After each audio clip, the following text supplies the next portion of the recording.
M4A1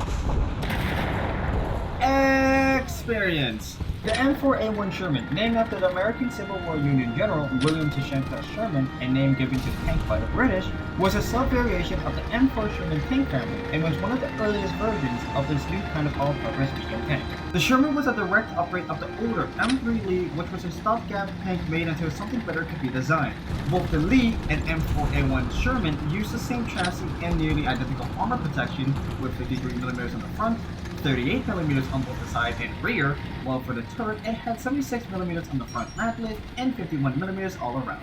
After the Americans saw the devastating results of the German Blitzkrieg, a success in France and Poland, there was an immediate rush to design a tank that could deal with German armor. By 1941, the M4A1 was ready for production, and by 1942, many would see their first combat debut in the Second Battle of El Alamein fighting under the British Army. Unlike the M3 Lee, where the cannon was in a fixed position, the M4A1 75mm M3 cannon could rotate a full 360 degrees and still fire all 4 shells like its M3 Lee brother. Those being a AP shell with 91mm pen, a APC-BC shell with 104mm pen, a HE shell with 10mm pen, and lastly a smoke shell with 3mm pen. The M4A1 Sherman, alongside her other multiple sub-variations, would be the main medium tank all Allied troops would use throughout World War II, with 49,324 made in total by the end of the war.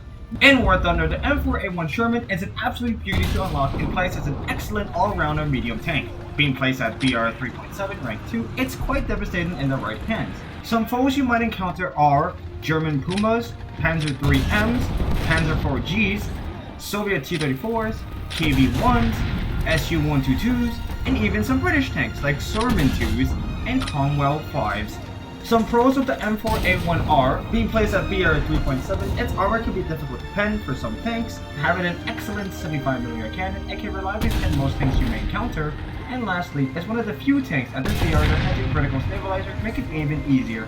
However, two cons of the M4A1 are, its stock shell is a simple AP shot, which lacks any HE filler, making getting kills with it somewhat harder. And lastly, while being immune to most low caliber shells, the M4A1 armor is not invincible. Overall, the M4A1 Sherman is a powerful and fantastic tank to play. For some people, they see the M4 Sherman cannon as weak and lacking penetration because how it was portrayed in World War II. However, don't let that trick you. At the BR you play at, the 75mm cannon is quite powerful and can pen tanks you thought you could never pen. Having decent mobility, great armor in some places, and being able to kill peek, this tank is quite versatile. Only one con of this tank is the AP stock shell has no HE filler, but really that's about it. For the M4A1 Sherman, I would give it an 8 out of 10.